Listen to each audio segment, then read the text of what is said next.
Morning, students. Today we are going to discuss about the topic invocation and the invocation performance and different type of invocations. Coming to the invocation performance, the invocation is nothing but it happens so many times in between the client and servers.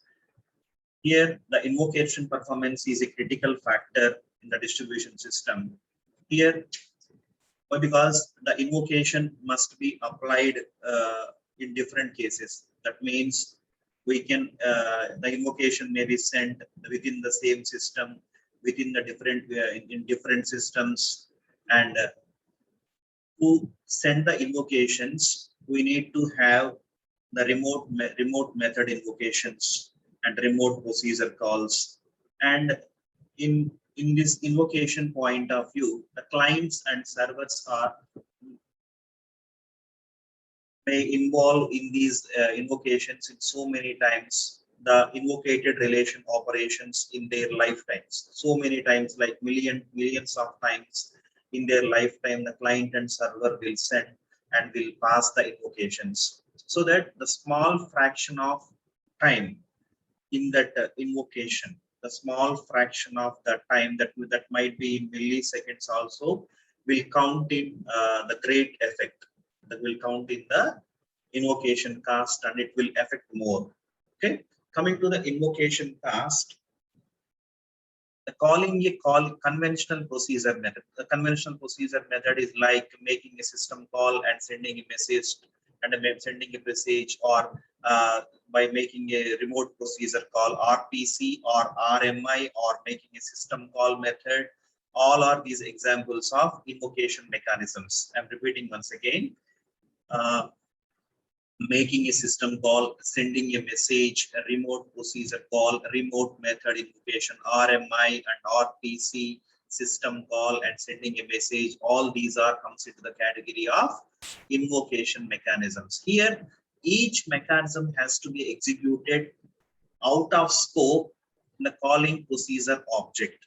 Okay. Here, the code which helped us to communicate the client and servers, and the mechanism can be the invocation mechanism can be either a synchronous mechanism or asynchronous mechanism. That means synchronous means, suppose synchronous means the equal, asynchronous means not equal, like that. Okay, I will tell you how the asynchronous and synchronous invocations will be like. The next one is invocation over the network. Here, in a distributed system point of view, over the network, first in the network, a null RPC, null remote procedure call, has been defined, and this RPC is without parameters, that executes a null procedure and returns no values. Why? Because it is not having any parameters, so it does not returns any value. Its execution involves the exchange of messages carrying some system data but not user data. Why? Because we are not given any values, so that the execution involves an exchange of messages carrying some system data but not user data. Why? Because we are not given any parameters. Okay, we are not given any values. Okay, coming to the points to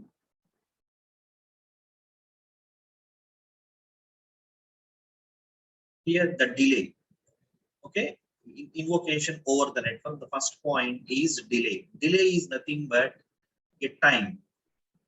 Okay, the total RPC call time experienced by a client. Total RPC client means, here initially we have defined a null RPC, and that null RPC is having no parameters, and that will be executed.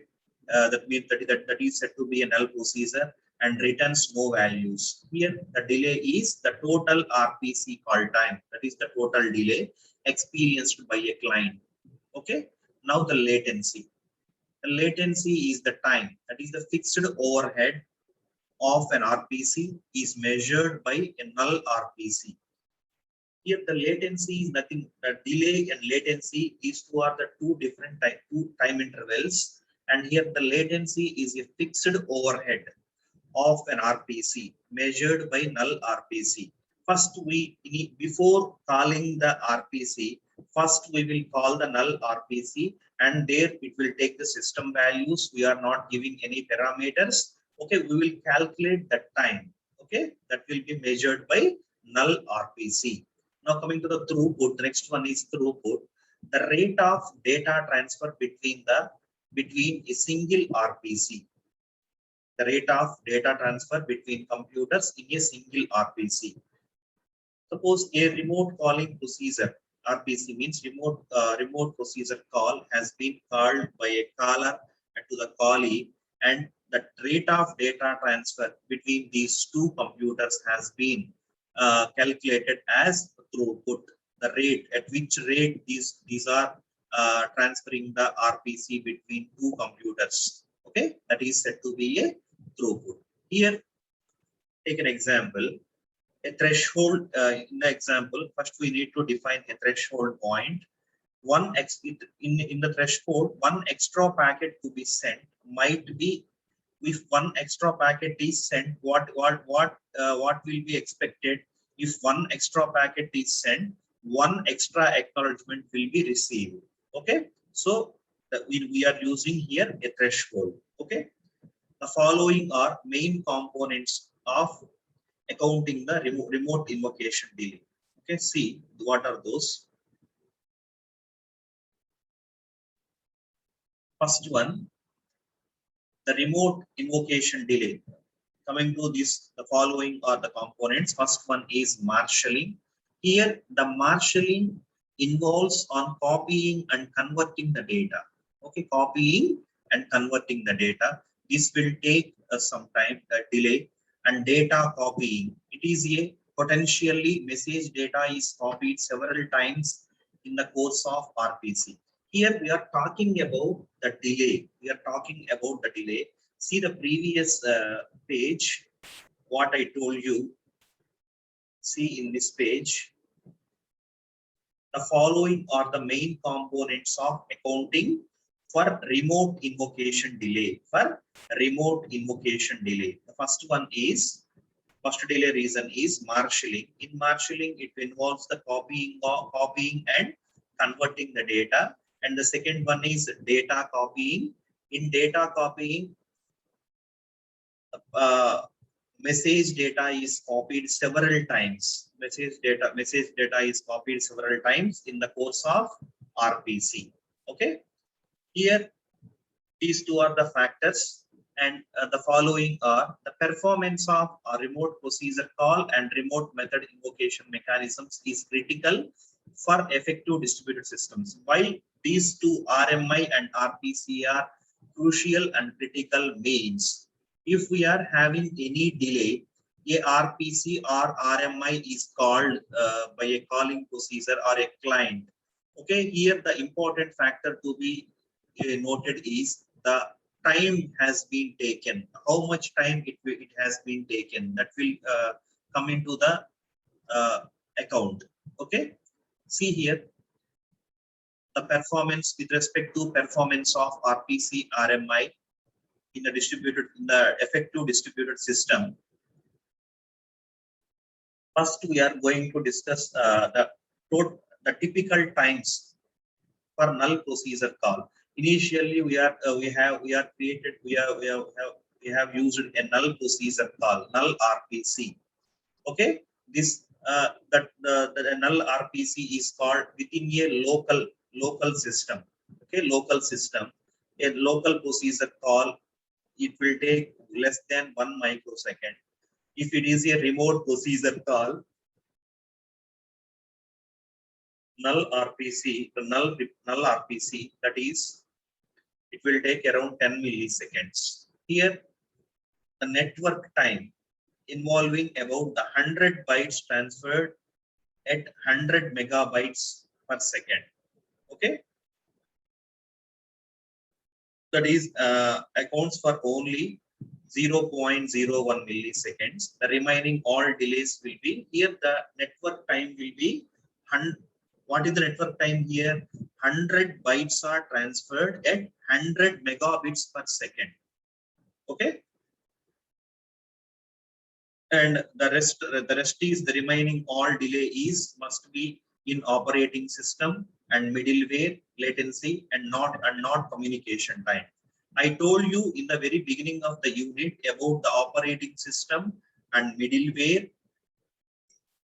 and this RPC RMI. Okay, only the communication time will take less time, and the rest of time, the remaining delay must be in the operating system and the middleware latency. And it is not about the communication time. Here, the following are the factors which are affecting the RPC and RMI performance. See what are those. Here first, the affect the RMI and RPC is marshalling and unmarshalling. The marshalling is happens at client side, unmarshalling is at server side, and both, if one side is marshaled, other side is unmarshalling will be happen.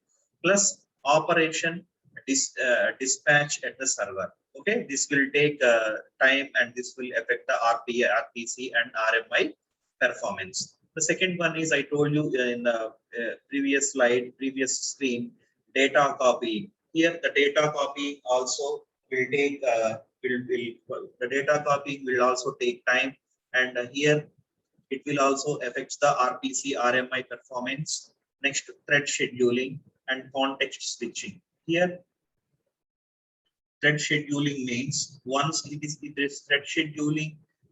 Thread scheduling is nothing but all threads are executed simultaneously. For this, we need to assign a scheduler, and in this we are having some context switchings and etc. And this will also affect the RPC RMI performance and protocol processing. Here, this is for protocol processing means for each layer we are having some protocols, right? Okay, for each it happens for each protocol layer. And last one is network access delay. Network access delay means first connection setup and network latency. Okay. For establishing a connection between client and server or between two computers, and the network latency. Network latency means the communication time. Okay. These factors, marshalling, unmarshalling, data copying, thread scheduling, protocol processing, and network access delay. These 5 factors will affect the RPC and RMI performance. Okay. Next, to improve the performance of RPC, we need to use the memory sharing. First process is memory sharing. Here, shared regions may be used for rapid communication between processes and kernel. Processes and kernel. Between user processes. The data is communicated by writing to and reading from shared region. Okay. Here, to improve the performance of remote procedure call, we need to use the memory sharing. Here, some regions may be used for. In those regions, the memory will be shared among the processes. Okay. This rapid communication between the processes and the kernel, and or between the users and processes. Okay, this type of communication, like writing to and reading from that region, from the shared region, will help to improve the performance of remote procedure call. Next, second one is to choose the choice of protocol. Okay, this will also choosing the protocol is also improve the performance of RPC. Here, choosing a protocol, if delay occurs during the request and reply interaction, if a delay occurs at request and reply interaction, then increase the performance of RPC or TCP. Here, we are having a TCP and UDP. The TCP is for connection oriented, the UDP is for connectionless. Coming to TCP, UDP, these are persistent connections, several invocations during one RPC. Okay, several invocation during one RPC, and the second one is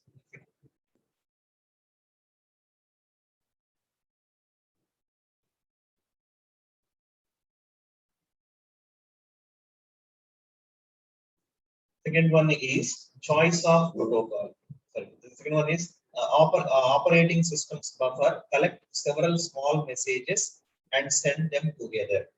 Okay, this is the second one in choice of protocol. Okay, these two, memory sharing and choice of protocol, will improve the performance of remote procedure call. Okay, next one is invocation within a computer. Here,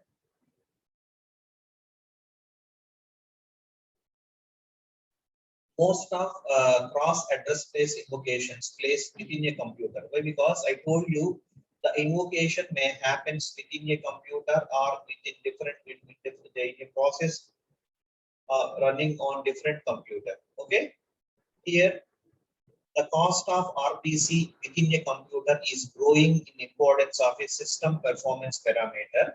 A cross address space invocation. A cross address space invocation is nothing but a invocation within a computer is implemented within a computer exactly as it between computers, except the underlying message happens to be local.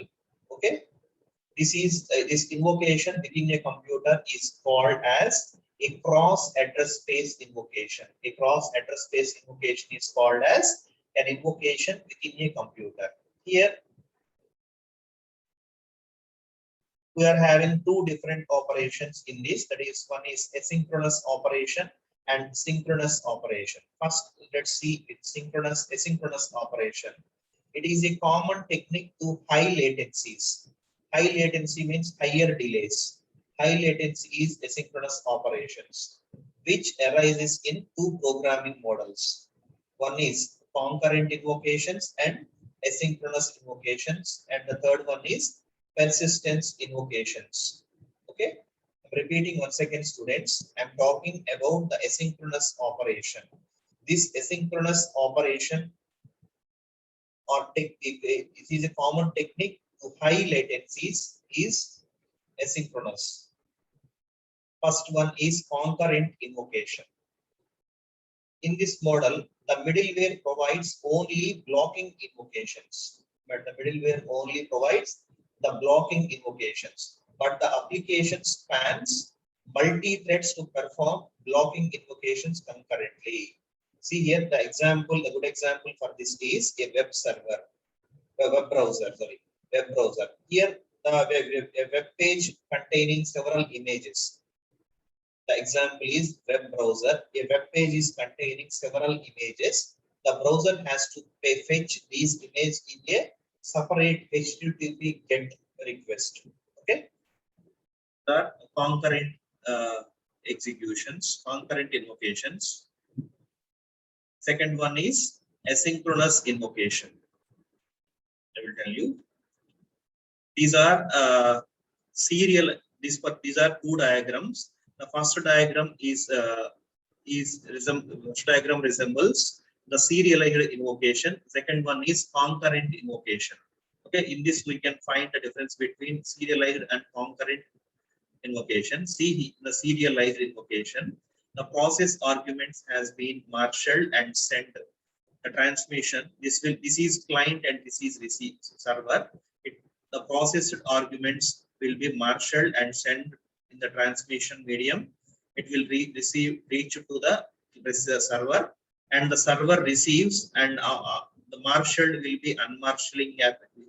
Unmarshalling will be done here, and the execution request will be received, and the result of executed result will be marshaled again, and it will be sent to the client.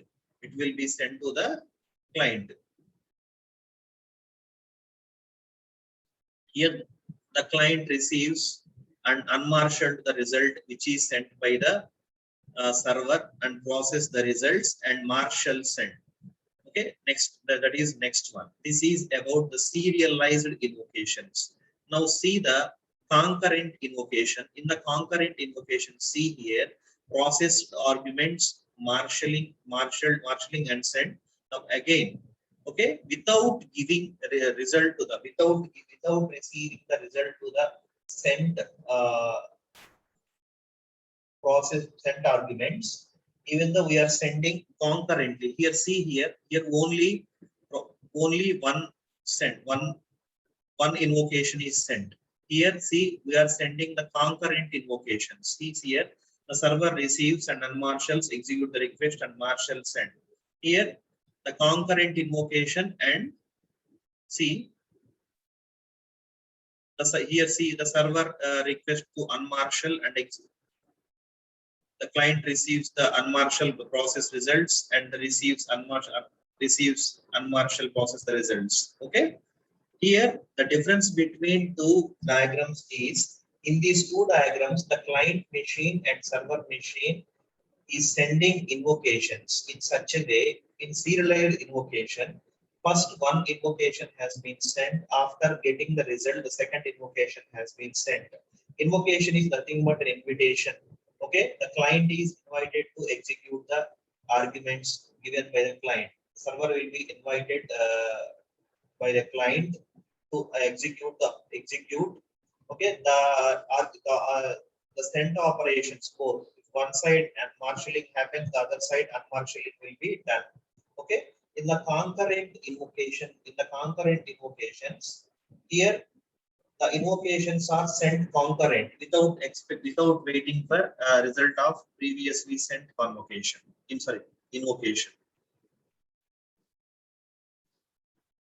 Okay, these two are the serialized and concurrent invocations. The next one is asynchronous invocation.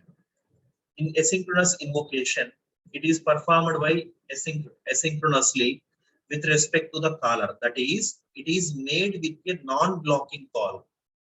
That means asynchronous means it is made with a non-blocking call. That means the previous call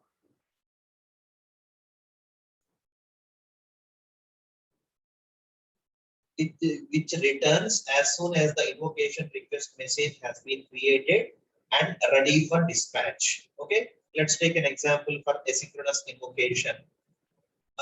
One-way invocations in Corba. One-way invocation.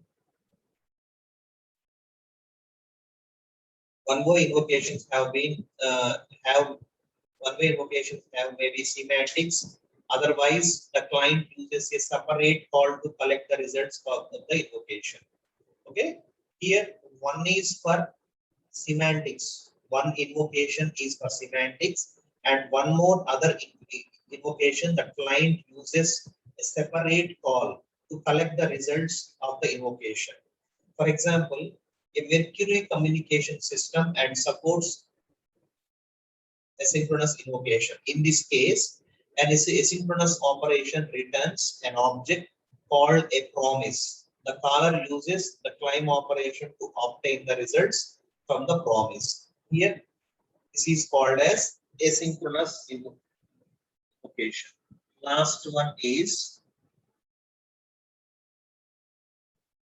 we have concurrent invocation is completed, asynchronous invocation is completed. Last one is persistent asynchronous invocations. Persistent asynchronous invocation. Here, a system for persistent asynchronous invocation tries to indefinitely to perform the invocation until it is known to have succeeded or failed. For example, this is one type of RPC. In QRPC, that is queued RPC, is used to keep the request of the client in a queue, which is applied to access the server. In this case, the persistent asynchronous invocation tries to establish a connection on the server if TCP stream is difficult. Okay, here the client invocations are all will be queued at the server. In this persistent asynchronous invocation, all client requests, all client invocations are queued at the server. This is called as queued RPC. And to keep all these requests of the clients in a queue, which apply to the access to the server. Okay, these are all the different type of invocation and invocation methods and invocation performance. Okay, till this point, now we have completed the unit number 4. Okay.